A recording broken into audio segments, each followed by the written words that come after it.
Gnosis Enseñanzas Esotéricas presenta Dioses del Olimpo. En el tema de hoy vamos a estudiar todo lo relacionado con la mitología griega. Compartiremos con todos ustedes aquellos misterios extraordinarios que dejaron a través de la historia todas esas divinidades de la antigua Grecia, de aquellos lugares emblemáticos, extraordinarios, que por ende pertenecían todas esas divinidades sagradas, todos esos dioses mitológicos que pues de hecho han dejado una gran enseñanza y que hoy por hoy todos los grandes estudiosos, todos aquellos hombres y mujeres que gustan de la literatura, que gustan de los estudios antiguos de la historia, pues de hecho penetramos dentro de este conocimiento y nos damos cuenta que es realmente extraordinario. Los dioses del Olimpo se ubicaban justamente en un lugar sagrado conocido como el Monte Olimpo. Este Monte Olimpo justamente está en el mapa de Grecia, en un lugar específico que es justamente entre Macedonia y Tesalia. Se dice que es la montaña más alta del país de Grecia y justamente ahí se desarrollaba internamente en esa montaña lo que se conoce como el Monte Olimpo, lugar sagrado donde habitan los dioses griegos. En ese santo lugar, pues de hecho que es de carácter interno porque está representando las dimensiones del cosmos, las dimensiones superiores, las regiones donde viven los ángeles, arcángeles, divinidades sagradas, y que por ende ahí está Zeus a la cabeza, que no es más ni menos que el Cristo griego, y que pues alrededor de él gravitan toda una cantidad de divinidades que conformaban pues de hecho los dioses del Olimpo. Tengamos en cuenta que ahí en ese sagrado lugar, en esa montaña, pues representaban los griegos ese lugar, ese poderío o esas majestuosas divinidades o esas dimensiones superiores, porque recuerden que todas y cada una de las islas estaban representadas y guiadas justamente por ciertas divinidades, por ciertos dioses, pero que en ese lugar encontramos específicamente a la cabeza al mismísimo Zeus. Si estudiamos, pues de hecho la divinidad conocida con el nombre de Zeus, tengan en cuenta ustedes que Zeus no es más ni menos que el Cristo para los griegos, pero esta divinidad llamada el Cristo no es única y exclusivamente de esas tierras, ya que Zeus lo encontramos cada uno de nosotros representado justamente como Osiris en el antiguo Egipto, lo encontramos como Vishnu en la India, lo encontramos nosotros justamente como Quetzalcóatl en el antiguo México, como Manco Cápac entre los peruanos, y por ende pues en la época cristiana aparece como el Maestro Jesús el Cristo. Entonces Zeus es una fuerza que de hecho se expresa en determinadas épocas de diferentes tipos de culturas y religiones sagradas a través de la historia, ha estado ahí, pero entre los griegos se conoce como Zeus, el dios poderoso, el señor del trueno y el rayo, el mismísimo Júpiter entre la sabiduría de los romanos, y que pues de hecho con su majestad, ¿sí?, con su poder, con su fuerza, con su báculo, con su diestro, sentado ahí en el trono, pues dirige todas y cada una de las creaciones a nivel cósmico. Si continuamos nosotros dentro de este estudio de las divinidades griegas, se podrán dar cuenta ustedes que sigue justamente dentro de aquel orden jerárquico, pues la expresión de lo que conocemos como la reina o la diosa Hera. Hera es representada como la esposa de Júpiter, como la esposa justamente de Zeus. Júpiter para los romanos está representada como Juno, y todos sabemos que a ella la representan como una mujer celosa y que siempre castigaba a aquellas esposas y la misma descendencia de Zeus, ya que no, pues ella permitía justamente la infidelidad de ese esposo. Pero esto hay que comprenderlo porque Hera está representando la mismísima creación universal, está representando la matriz, está representando el espacio infinito y sin límites cósmicamente, esa mismísima Mula Prakriti de aquellas enseñanzas védicas. Vea ahora cómo esta divinidad, dentro de los estudios que corresponde pues a su linaje, sabemos que es la protectora o guardiana de las mujeres casadas y de toda aquella mujer virtuosa, llena de valores, llena de capacidades, de dotes, de virtudes. Y a ese tipo de mujer pues ella protegía y defendía, pero que las mujeres que carecían de aquellos dotes, pues de hecho se dice que no les permitía ingresar dentro de sus templos sagrados. Entonces, esta divinidad, representando la mismísima madre y la esposa de ese hombre conocido como el Cristo, como Zeus, pues de hecho también tiene gran parte dentro de la mismísima creación de lo que corresponde a los dioses del Olimpo. Si continuamos nosotros dentro del estudio de Hera, recuerden que se llama Juno entre los romanos, y si continuamos en el estudio de estas divinidades, de estos dioses, pues encontramos nosotros que en el siguiente desdoblamiento de divinidades aparece justamente el dios conocido con el nombre de Poseidón. Si miramos a Poseidón, es la divinidad que rige justamente los mares. Cuando uno estudia a Dios dentro de la mitología griega, se da cuenta que después de la gran guerra que hubo de Zeus y en compañía de Poseidón y de Hades, pues se dicen que ellos se repartieron la creación misma y que Zeus se quedó rigiendo el cielo, los mundos superiores, y que Hades se quedó justamente rigiendo o protegiendo lo que se llama el inframundo, y que Poseidón lo encontramos justamente en el reino de las aguas. Entonces Poseidón rige las aguas, y para los antiguos romanos estaba representado justamente con el nombre de Neptuno, el dios de las aguas. Hay una historia donde encontramos nosotros que pues de hecho aquel héroe, aquel guerrero que lo retó a él, recuerden ustedes que quien retó a Poseidón y que posteriormente lo sometió a múltiples pruebas para que no pudiera llegar a su ciudad natal, Ítaca, pues lo reconocemos nosotros a través de la historia de la mitología griega con el nombre de Odiseo. Pero bueno, esto es parte de otra historia que pues no entraría aquí. Sin embargo, es un dios bastante furioso que rige todos los animales acuáticos y toda una cantidad de creaciones que aparecen justamente en las aguas, en los mares, que están en nuestro mismísimo planeta Tierra. Entonces, si continuamos, se darán cuenta ustedes que dentro de esos dioses que pertenecían también dentro de ese mismo reino del Olimpo, pues encontramos a Hades, y ese dios Hades, pues de hecho, como les decía hace un momento, se encontraba o se encuentra rigiendo el inframundo, porque es el dios del inframundo y no permite que de allá ingrese o salga ningún tipo de persona mientras no tenga aquel merecimiento pues de salir. Y aquel que ya tiene el ingreso para estar en el inframundo, pues la puerta es abierta por este dios que rige el inframundo mismo. Para los antiguos romanos, Hades es justamente Plutón, y como Plutón está relacionado pues con la magia, está relacionado con el poder, entonces en ese lugar, hasta que las almas no son purificadas, hasta que las almas no están limpias de la más, diríamos nosotros,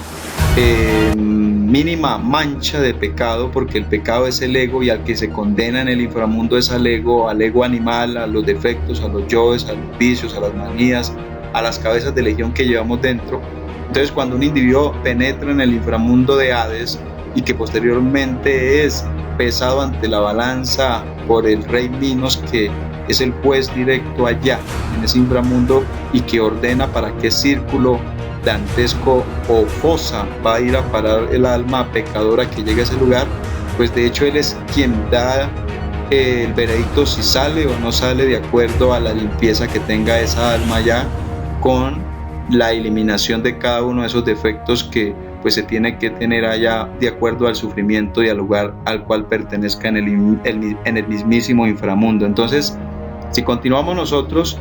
después de el Tártaro, el Avicii, el infierno, como se le llama. Entonces debemos penetrar en el estudio de esta otra divinidad sagrada entre los griegos que se conoce con el nombre de Afrodita. Todos sabemos nosotros que Afrodita dicen que nació justamente de esa creación de Dios mismo, que salió siendo una mujer ya adulta, que su belleza es extraordinaria y que tiene pues todos aquellos y cada uno de esos poderes majestuosos en los cuales irradia su poderío de amor, de belleza, de atracción, de magnetismo, porque no es más ni menos que la mismísima Venus adorada por los antiguos romanos. Esa Venus o figura majestuosa del amor que cada uno de nosotros pues debemos encarnar. Esa Venus sagrada, esa Venus adorada, esa Venus que pues de hecho irradiaba por donde quiera su majestuosidad, su belleza, su ternura, y que pues lo impregnaba en todo lugar, ya que al representar el amor, por eso vemos nosotros que aparece aquellas fuerzas angelicales, divinales, que de hecho le rodean, y es aquella fuerza del amor que nosotros debemos encarnar, porque la diosa Venus es esa característica del amor dentro de nosotros mismos. Si continuamos, se darán cuenta ustedes que en el estudio posterior de divinidades tenemos al gran Apolo, y todos saben que Apolo es una divinidad muy especial, muy sagrada dentro de aquella religión, dentro de aquella cultura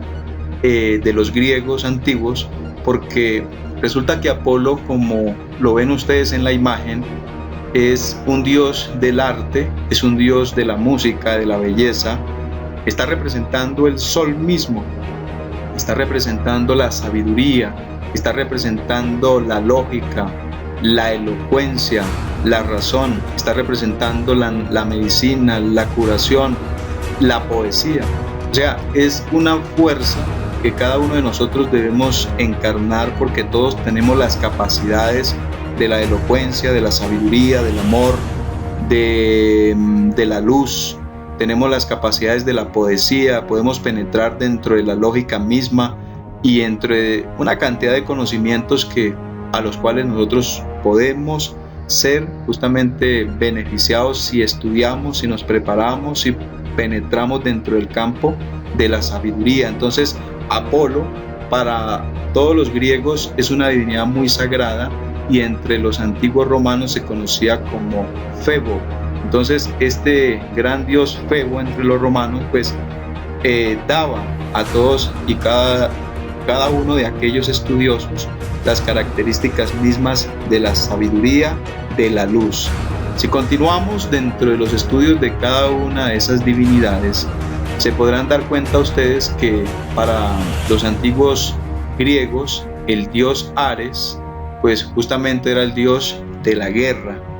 Los antiguos romanos lo relacionan justamente con Marte, y si uno hace un estudio a Ares dentro de la mitología, es el dios de la guerra, que incluso el mismísimo Zeus y su esposa tuvieron que expulsar del reino porque hacía entender que era muy pero muy dado a la guerra, a la diatriba. Aquí dentro de nosotros los seres humanos, mientras no manejemos la fuerza de Marte de una forma equilibrada, pues siempre estaremos poseídos de la violencia, de la agresividad, de la pelea, del grito, de la ira, del odio, de la reacción violenta, y no tendremos pues como ese equilibrio mental, emocional, porque vivimos quemando nuestras energías mediante los impulsos egoicos y diabólicos de nuestros yoes psicológicos. Entonces Ares es Marte, pero quien pueda manejar esa fuerza pues de hecho puede tener un control en sí mismo y poder manejar la parte positiva que corresponde a Marte, que es el equilibrio y la proyección a sacar adelante los múltiples proyectos que quiera hacer en su vida, porque como lo dice el maestro, Marte tiene las capacidades y puede hacer aquí en la Tierra lo que se proponga, porque por eso se relaciona con la persona la fuerza, ¿sí? El poder. Entonces para los antiguos romanos es Marte. Y si continuamos, ustedes se podrán dar cuenta que tenemos de hecho en este momento a la diosa conocida con el nombre de Artemisa. Artemisa, que es la diosa de la caza, que es la diosa de los animales, de la naturaleza, que es la protectora guardiana de las doncellas, de las mujeres vírgenes, que se habla que es una mujer virgen o que se hizo virgen porque según la historia no quiso tener una relación con ningún tipo de dios o de divinidades a nivel de lo que corresponde al monte o a los dioses del Olimpo. Entonces esta diosa Artemisa también fue muy venerada y conocida por los romanos con el nombre de Diana, y si nosotros investigamos sobre la diosa Diana o divinidad Diana, pues de hecho se habla de la mujer virgen y casta,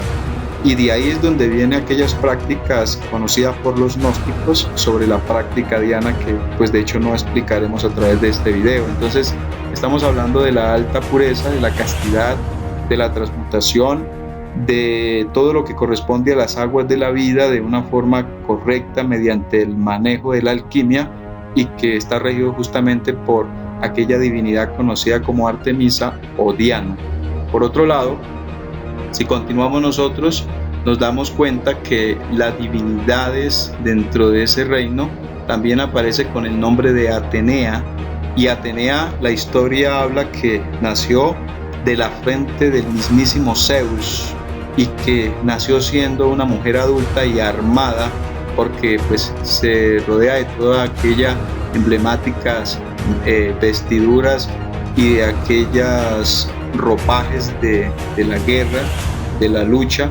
y de la fuerza. Sin embargo, es la mismísima expresión de lo que hoy se conoce con el nombre de Minerva entre los romanos. Si nosotros vemos a Minerva, la diosa de la sabiduría, ella nació siendo adulta, pero es una mujer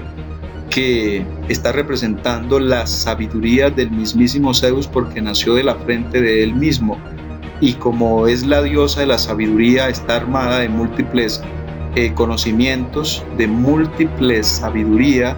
Tiene pues de hecho todas las herramientas que necesitamos nosotros para ser sabios y para ser grandes dentro de la mismísima creación. Entonces Minerva, venerable maestro Samael, enseña por ahí cierta anécdota donde dice que en cierto lugar sagrado, en cierto santuario,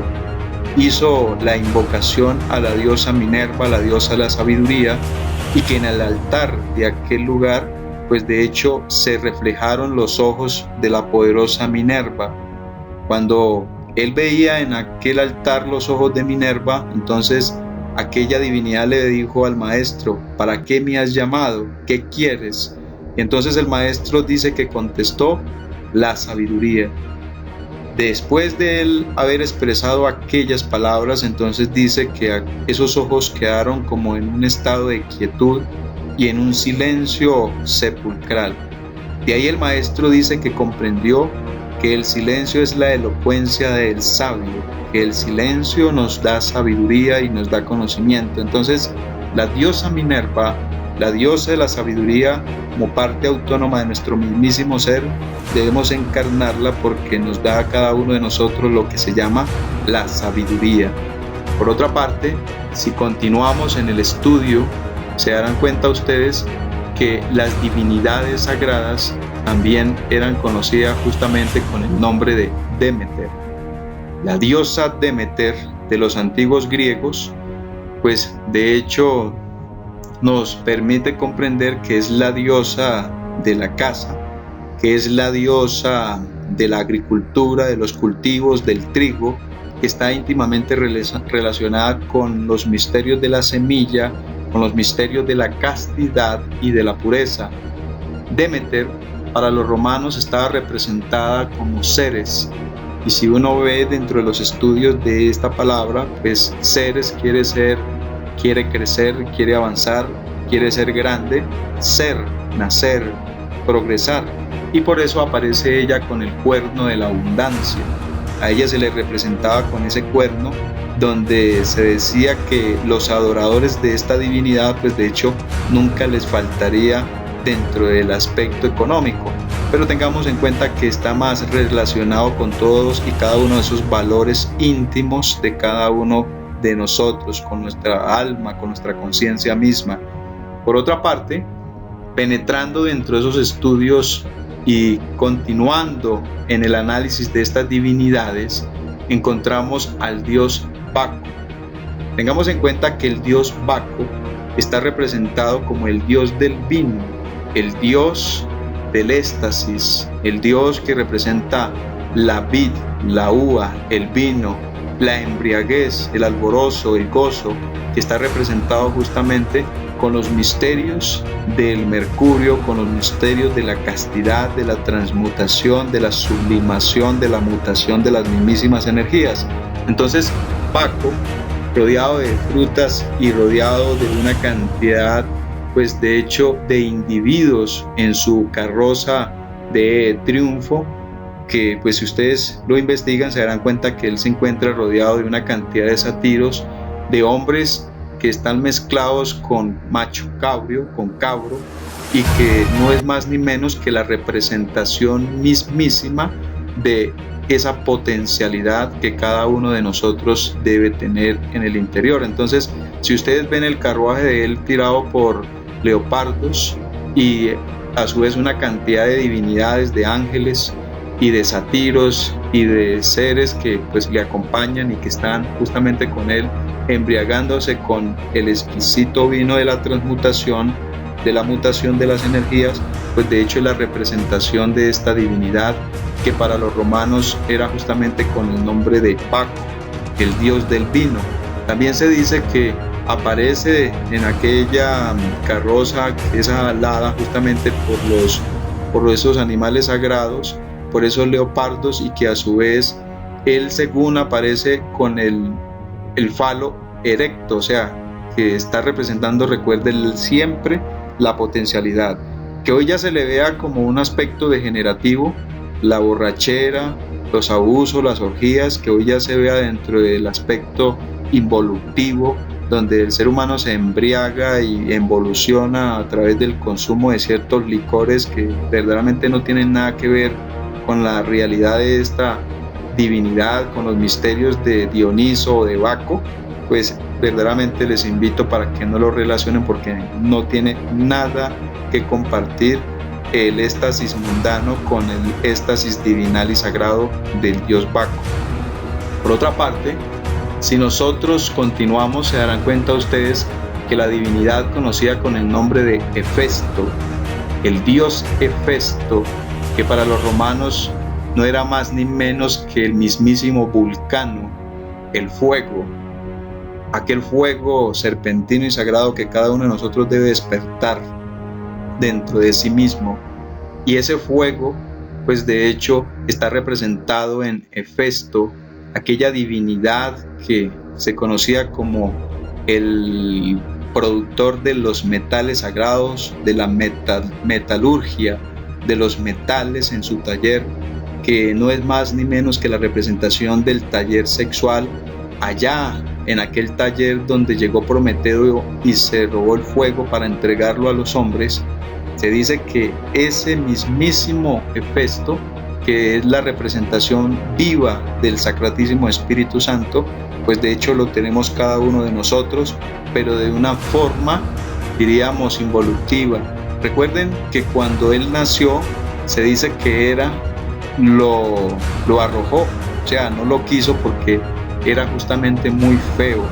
Y cuando él cayó del monte Olimpo, se dice que quedó cojo y que se ayudaba con un bastón, y que su feura era tal que pues de hecho su madre no le quería. Tengamos en cuenta que nosotros en nuestra parte interna somos horribles, somos muy feos, caminamos cojo porque estamos desviados del camino y porque la frialdad nos la ha hecho tener el agregado psíquico, nuestros defectos, y que el alma, mientras no entre al reflejarse dentro de nosotros, no tendremos la belleza, que es la que se convierte posteriormente en ese mismísimo fuego sagrado de Vulcano. La historia también habla que el mismísimo Zeus lo casó con Hefesto a la divina y hermosa Venus, aquella divinidad sagrada la casó con él porque temía que hubiera una guerra en el Olimpo de los dioses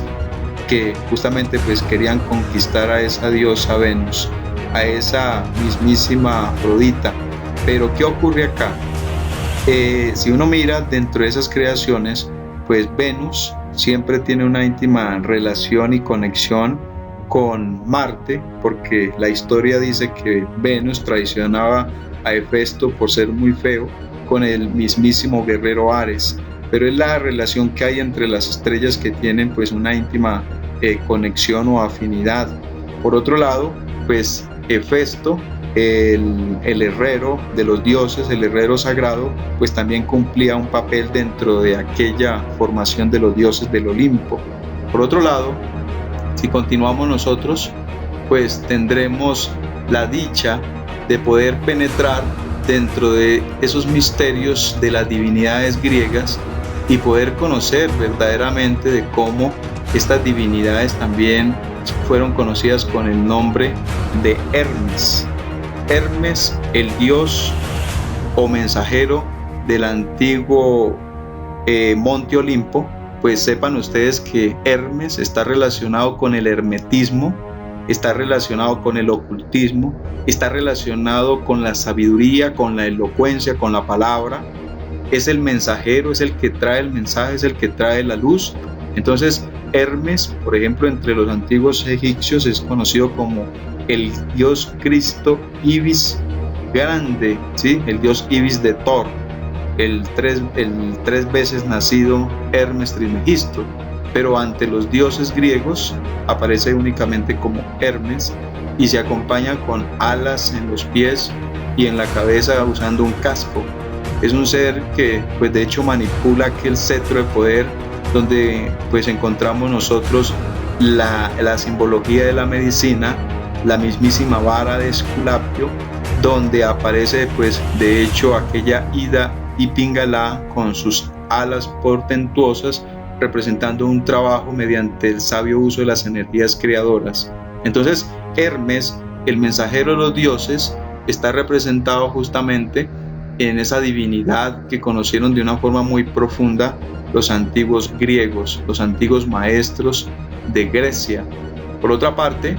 se hace necesario también estudiar esta extraordinaria divinidad conocida con el nombre de Hestia. Hestia para los antiguos romanos es conocida con el nombre de la Vesta, de aquella divinidad protectora del fuego. Si nosotros vemos a Hestia, Hestia es la diosa del hogar, es la diosa de la familia, es la diosa de la pareja, es la diosa que resguarda el fuego, aquel fuego sagrado de Pentecostés, aquel fuego sagrado y misterioso que arde en cada uno de nosotros y que debemos hacer sabio uso de ese fuego mediante el sabio manejo de las energías creadoras con la técnica de la transmutación sexual. Entonces Hestia es justamente la protectora guardiana de ese fuego sagrado, de aquel fuego misterioso que debe arder en los mismísimos hogares. Si nosotros vemos entre los romanos, Vestal o las vestales del templo estaban representadas en 2, 4 o 6 damas que protegían y que guardaban justamente el fuego del templo de las vestales. En aquellos lugares en el antiguo Roma que más o menos duró hasta el año 350 más o menos después de Cristo, se manejó el culto del fuego de Vesta o de las vestales del templo que existían en ese entonces y que protegían aquel fuego en ese templo, el cual no permitían que se apagara, ya que si una mujer de aquella época, de esas mujeres sagradas, dejaba apagar el fuego, pues el castigo era la misma muerte. Entonces la misión de ella era no dejar apagar el fuego, porque según la creencia romana era que si dejaba apagar el fuego, eso atraería pues catástrofes y que traería una cantidad de dificultades para el pueblo de Roma. Entonces las vestales cumplían esa misión y se dice que eran mujeres castas y puras y que desde muy niña comenzaban con esa labor de sobreproteger el fuego y no dejarlo apagar en ese templo de Vesta, donde pues de hecho cumplían esa labor más o menos hasta unos 30 años, ¿sí? Siendo muy niñas comenzaban a hacerlo, y que después, si querían retirarse, pues se les daba el permiso para que se casaran o podían continuar pues con su pureza de castidad de una forma célibe, o sea, sin la unión con pareja. Muchas de ellas pues se dice que se casaban posteriormente de haber cumplido aquella misión, y otras pues se quedaban de una forma castas y puras por el resto de la vida. Sin embargo, la historia nos explica el venerable maestro que eso empezó a degenerar y empezó a fracasar cuando muchos romanos, especialmente los de poder, empezaron pues de hecho a abusar, ¿sí? Empezaron ellos a perseguir a aquellas vestales y a abusarlas, a violarlas, a maltratarlas. Entonces ahí fue donde empezó a haber una degeneración terrible, y que pues de aquel entonces hacia acá los valores y los principios se fueron perdiendo y se fueron retirando, porque pues aquellos misterios fueron profanados. Por otro lado, si continuamos nosotros dentro de la sabiduría de esos dioses griegos, de todas esas divinidades y todos esos maestros, pues verdaderamente vale la pena concluir hasta acá